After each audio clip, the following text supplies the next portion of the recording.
Petikan Faidah. Memetik faidah pada kajian ilmiah. Iman kepada takdir ini mencakup 4 tingkatan. Keempat-empatnya ini wajib kita yakini. Satu saja di antara 4 ini tidak kita yakini, maka kelirulah pemahaman atau iman kita kepada takdir. Kuranglah keimanan kita kepada takdir ini. Makanya wajib difahami 4 poin yang tercakup dalam iman kepada takdir tersebut. Apakah keempat tingkatan takdir tadi? Pertama, yang wajib kita tanamkan dalam keyakinan kita. Al-imanu bi'ilmillahil azali bi kulli syai'in qabla wujudih. Wa min dhalik ilmuhu bi'amalil ibad qabla ayya'maluha. Pertama, beriman terhadap ilmu Allah yang azali terhadap segala sesuatu sebelum kejadian itu terjadi. Maksudnya adalah meyakini Allah mengetahui segala sesuatu sebelum segala sesuatu itu terjadi. Kenapa Allah mengetahui? Karena Allah yang mengaturnya, yang menyebabkan hal itu terjadi. Allah yang menghendakinya. Termasuk diantaranya pengetahuan Allah terhadap amalan-amalan makhluk. Sebelum si makhluk itu mengamalkan amalan tersebut. Jadi, apa yang akan kita amalkan jauh-jauh hari, sejak dahulu Allah tahu. Sebelum kitanya ada, apalagi sebelum kitanya mengamalkan amalan kita, Allah sudah tahu. Wajib kita meyakini Allah mengetahui segala-galanya sebelum segala-gala itu terjadi. Kenapa? Karena Allah yang merancangnya. Karena Allah yang menyebabkan terjadinya kejadian tersebut. Allah lah yang mengaturnya dan menetapkannya. Maka pasti Allah tahu secara detail. Inilah poin yang pertama dari iman kepada takdir. Mengimani ilmu Allah terhadap segala alam ini dan seluruh kejadian yang ada di alam ini. Allah tahu sebelum itu terjadi. Termasuk Allah tahu apa yang akan kita amalkan sebelum kitanya beramal. Bahkan sebelum kitanya ada. Poin yang kedua. Al-imanu bi anna Allah kataba dzalika fil lauhil mahfuz. Poin kedua. Mengimani, meyakini bahwa Allah telah mencatatkan semua yang Allah ketahui itu di Lauhul Mahfuz.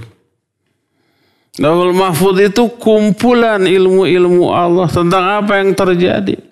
Semua yang terjadi sudah tercatat di Lauhul Mahfuz. Itu yang wajib kita yakini. Nanti dalilnya dari Quran, dari hadis akan kita ungkap. Karena keterangannya dari Al-Quran wajib untuk kita yakini. Inilah tingkatan yang kedua dari iman kepada takdir. Tingkatan yang ketiga adalah, nah ini, yang tidak boleh diabaikan, al-imanu bimasyiatillahi tammah asyamilah likulli hadithin wa qudratihi tammah alaihi. Yang ketiga, meyakini, mengimani adanya masyiatullah. Masyiatullah itu kehendak Allah. Keinginan Allah terhadap apa yang terjadi. Serta kekuasaan Allah yang sempurna terhadap kejadian tersebut. Maknanya, tidaklah terjadi sebuah peristiwa kecuali memang itu kehendak Allah. Allah yang menghendaki. Termasuk menghendaki kejadian yang buruk. Ya, banyak kejadian buruk. Baik buruk secara hissi ataupun secara dini. Buruk secara hissi itu adanya musibah ya. Adanya wabah pandemi COVID-19 seperti yang kita alami. Adanya kecelakaan, adanya bencana alam. Itu kan kejadian yang buruk menurut persepsi kita. Kenapa itu terjadi? Karena Allah menghendaki. Karena Allah menghendaki, Allah menetapkan hal itu. Atau keburukan secara dini, secara syar'i. Maknanya menurut kacamata agama, menurut kacamata syariat ini buruk. Contohnya apa? Contohnya terjadinya peristiwa kufur, peristiwa syirik, peristiwa bid'ah, peristiwa dosa dan kemaksiatan. Itu kan buruk secara agama, secara syari. Walaupun menurut para pelakunya baik, menyenangkan. Nah itu buruk secara syari. Kenapa itu semua terjadi? Ada nggak kekufuran? Banyak. Ada nggak perbuatan syirik? Banyak. Kebid'ahan, dosa dan maksiat? Banyak. Bahkan lebih banyak daripada kebaikan. Kenapa itu semua terjadi? Karena Allah menghendakinya. Kok masa Allah menghendaki keburukan? Karena ada hikmah yang sangat agung, yang sangat besar di balik seluruh keburukan tadi. Apa sih kebaikan atau hikmah yang terkandung dalam perbuatan syirik? Banyak atuh. Contohnya apa? Contohnya lahirlah kewajiban dakwah, mengajak orang-orang musyrik kepada tauhid. Orang-orang kufur kepada iman, para pelaku kebid'ahan kepada sunnah, para ahli maksiat kepada ketaatan. Lahir dakwah, lahir amar ma'ruf nahi munkar, lahir jihad fi sabilillah, lahir mati syahid dan yang sejenisnya. Dan juga lahir tobat dari hal itu. Coba akan ada nggak tobat? Akan ada nggak dakwah? Akan ada nggak amar ma'ruf nahi munkar, jihad dan syahid? Kalau tidak ada keburukan-keburukan tadi. Semua orang iman, bertauhid, taat, ahlus sunnah. Akan ada nggak dakwah? Nggak ada. Apa yang harus didakwahkan? Mereka sudah lurus semua.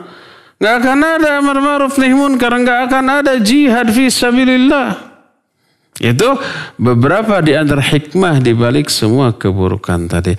Selain semua keburukan tadi menjadi ujian tuh bagi kita. Ujian ini yang menentukan kualitas mutu dari iman kita kepada Allah Azza wa Jalla. Imannya itu asli atau palsu? Imannya ini seteguh batu karang ataukah selemah pucuk pohon yang diterpa oleh angin mudah goyah.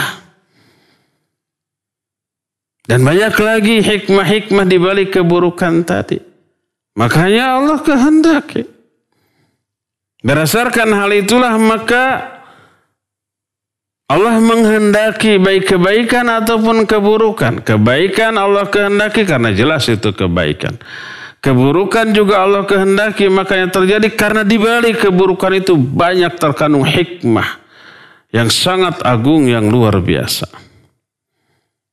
Jadi apapun yang terjadi itu terjadi karena kehendak Allah. Tidak ada satupun peristiwa di alam jagat raya ini di luar keinginan Allah, di luar kehendak Allah, di luar pengaturan Allah. Enggak. Itulah yang ketiga. Tingkatan yang ketiga dari iman kita kepada apa? Kepada takdir. Yaitu beriman kepada adanya masyiatullah. Kehendak Allah dalam seluruh kejadian. dan kekuasaan Allah atas kejadian tersebut. Keempat, dan ini poin terakhir dari iman kita kepada takdir, yaitu al-imanu bi-ijadillahi likulil makhluqat wa annahul khaliqu wahdah wa ma siwahu makhluqun. Keempat, beriman terhadap ciptaan Allah, terhadap seluruh makhluknya ini. Allah lah satu-satunya pencipta. Tak ada pencipta lain selain Allah. Dan selain Allah adalah makhluk. Makhluk adalah segala sesuatu selain Allah. Baik makhluk itu yang real, nyata, berupa benda. Baik benda hidup ataupun benda mati. Benda hidup seperti kita. Manusia, jin, binatang, malaikat, itu makhluk. Benda mati seperti gunung, batu, dan seterusnya, itu makhluk. Diciptakan oleh Allah.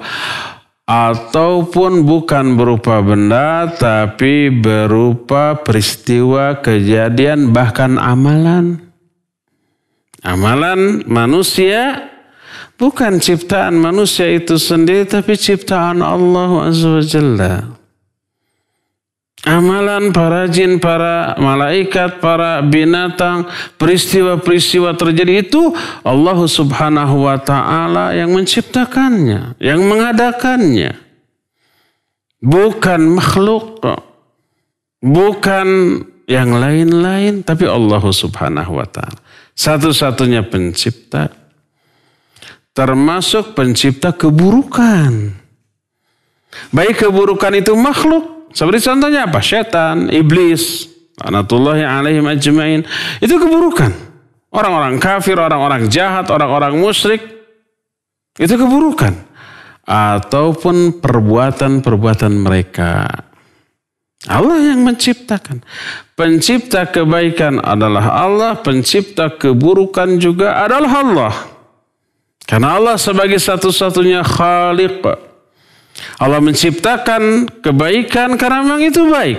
Allah menciptakan keburukan karena hal-hal tadi. Karena di balik keburukan itu banyak hikmah. Selain keburukan itu sendiri menjadi ujian bagi manusia yang beriman.